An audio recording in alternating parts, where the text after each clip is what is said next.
this episode, we combine the fourth and fifth laws of manifestation, recognition and finite awareness. Now, recognition requires that we separate out from what it is we see in the reflection. We ask ourselves, what is it that I see in me?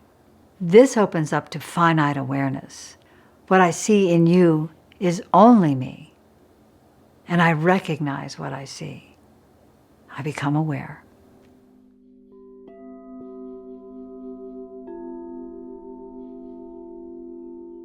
Greetings and welcome. My name is Tryshe Dhevney, and I am here with my dear friend, Jenn Savage. And I am excited to share this final two prime laws of manifestation. The fourth and the fifth we're going to bring together because it really engages how to apply this information into your daily life. Recognition is part of what we discussed in the last episode, where you see your reflection in another. That may be through a judgment or through fear or through sitting on a jury and you're having to see this guy as a criminal. What does that mean in yourself?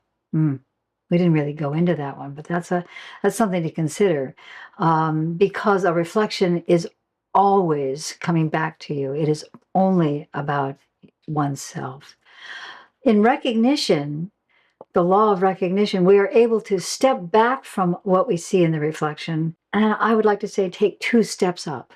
We get an overview. We see what part of me is engaged in this reflection and what part of me is able to shift, to move, to adapt, to adjust, to let go. So that then leads you to finite awareness, because once you have that piece of the growth piece of how we identify ourselves as human beings and understand who we are uniquely, then you move into finite awareness, which is the overview of what it is in this particular moment you learn about yourself. Now, all of these laws can happen in a split second, or it can happen over 2 minutes, or a week, or a lifetime in some cases. So I'd like to just read you a few examples of what it is to apply these laws, these last two laws. So as I was mentioning, we're talking about sound as the first one. So here is how it could get applied. You might ask yourself, how can I miss the law of sound? It's very easy. Many black thoughts, dark thoughts, thoughts of separation pass through your mind when you're upset. Did you ever stop and speak to those thoughts out loud to yourself? If so, did you not realize that what you were saying was almost an insult to your own beingness? That is the use of the law of sound. Many times you might have to say to that thought in your mind, I have a dark thought, and I am really upset with him. You say that out loud for yourself to hear. I'm really fed up with him. Then you say to yourself, well, that's a stupid thing for me to say. I'm acting like a child when I say that. Your next step is to use the law of direction and say to yourself, look, forget this. It's ridiculous to act this way, and it isn't doing me any good. I'm lowering my own standard by thinking and acting this way. Now you have taken into consideration the second prime law of manifestation, the law of direction. When you meet up with him at a later time, you are then free to use the law of reflection, because you can see him in your ability to deal with yourself. This carries you to the law of recognition. But it's possible that you might have to go back to the first law of sound many times while you are learning. I don't think that the average person, even though there is no such animal, ever uses the law of sound. That means that when he's upset, he keeps or she keeps turning his thoughts or her thoughts around and around in the head. That way, they never use the law of sound. He or she can't start the ball rolling and use the other laws because he ends up being bitter and frustrated. It's difficult then for him to get along with himself or with other people. When you don't use the law of sound inside your own room, inside our own car, or inside our own shower, we take our troubles to other people. We're using them in order to use the law of sound. And we call them friends. we unload to them. We are actually going to a particular point using the law of sound and redirecting the energy. Unfortunately, when we do that, we don't have the awareness that we should have because we are asking others to give us the law of direction. Have I not done that? Have you not done that? It's like, what should I do? How do I do this? Give me some insights. It's like, we know what to do. I think what's really important that I just want to speak to here before you move on is that idea of these negative thoughts, which we all have. And then that really vulnerable edge of like, if I'm talking to myself, am I crazy? or because I have these thoughts in my head, it's just like, and what I'm hearing you say is like, there is a way that I can tell myself enough. That sound, that Out loud. my voice saying, oh, I recognize that these negative thoughts are happening, whether I'm thinking about somebody else or myself, but that just in that act of saying enough, I will not continue to allow this thought pattern to take up space in my being. Good point. And I would redirect that thought. And rather than going back to what you won't do, say, I am now turning the corner on this thought, and I am moving only in a direction that supports my highest awareness. And I think that's part of what we talked about in the beginning of sometimes you're just leaving the negative of I need to be done with this thing that's not good for me. And then we learn how to focus more on the positive turnaround, right? And that spectrum in between and really noticing like how do we engage the law of sound? We start by noticing what is that thought pattern? Am I letting it take me astray, or can I just say enough? I am now choosing. Yes. And when you get to that place, enough is enough. Yes. Done. I'm done. Oftentimes I have walked through my hall and said, I am done with this. Right. I turn the corner. Thank you for all that I learned. I've learned a load. Right. Now I'm moving over in this direction.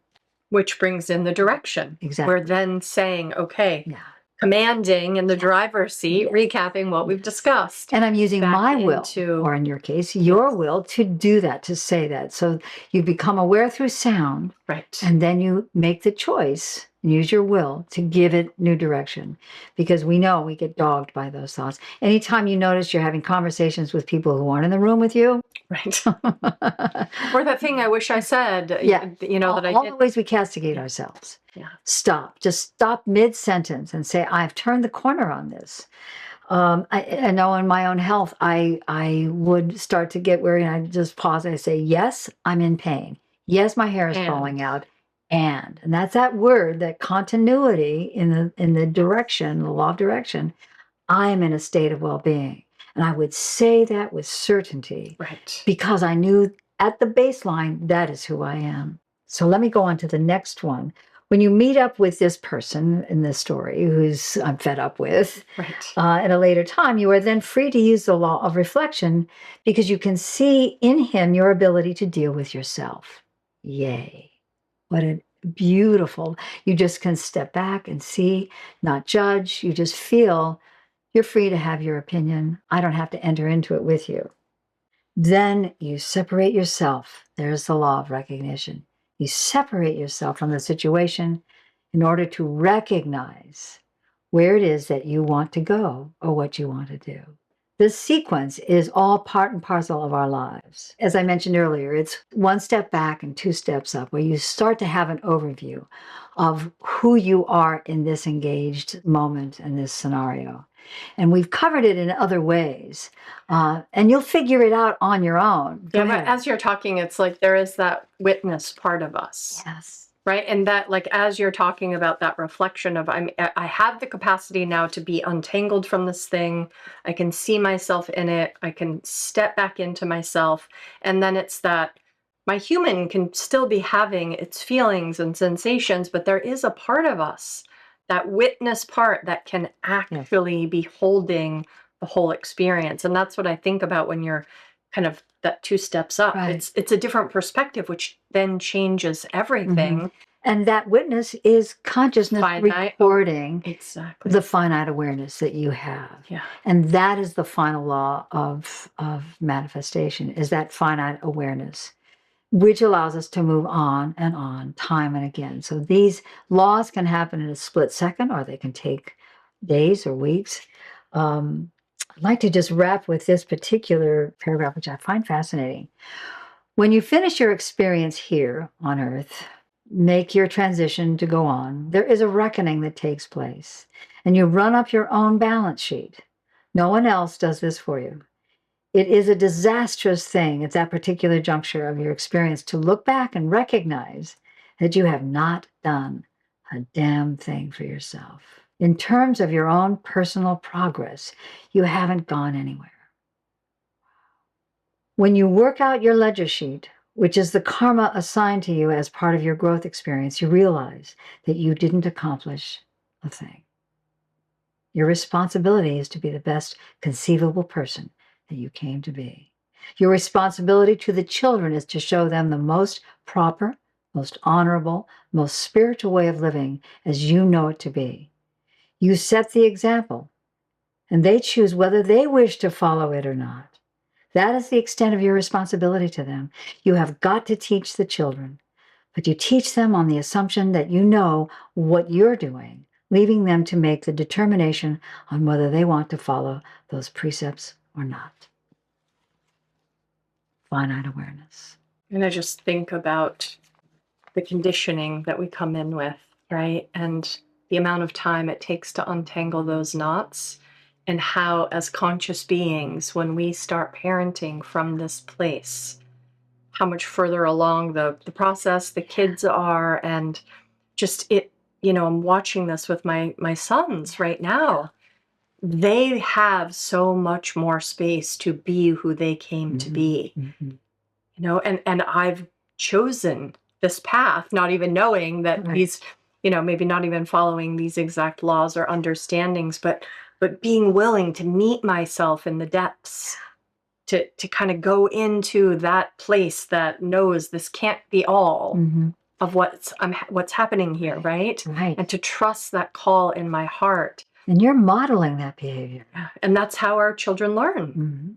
More so than anything I'm going to say to them or teach them, right? They are watching us. And you entrust to them their capacity to make a choice. It's amazing. I mean, most of us think they're kids. What do they know? They know so much. Oh, and to honor them with the responsibility of deciding for themselves. That way they practice making mistakes or not. Maybe something will work or won't. Maybe they find a part-time works and AI does the rest. It's a whole new world. But your job is to be your most awake, aware person as a mother or as a human being walking among the children. The greatest gift we can give the world, right? It has been a thrill talking with you about these 5 prime laws. In our next episode, we're going to cover ways that we can move into working with sound and voice that allows these prime laws to be activated rapidly so that your body undergoes a transformation through your voice to feel, sense the extraordinary gifts that you have and the potential that is already waiting for you to access by rewiring the neural network, rewiring the limbic brain, resetting the energy of your intent, and letting all of that happen through the first prime law of manifestation and the second and the third and the fourth and the fifth. It's all there. It's all there. So join me for that extraordinary visit into the mystical nature of the primordial tones and the voice and how to use it. Thanks again for joining us. For more information, please visit soundshifting.com. There's a free gift waiting for you.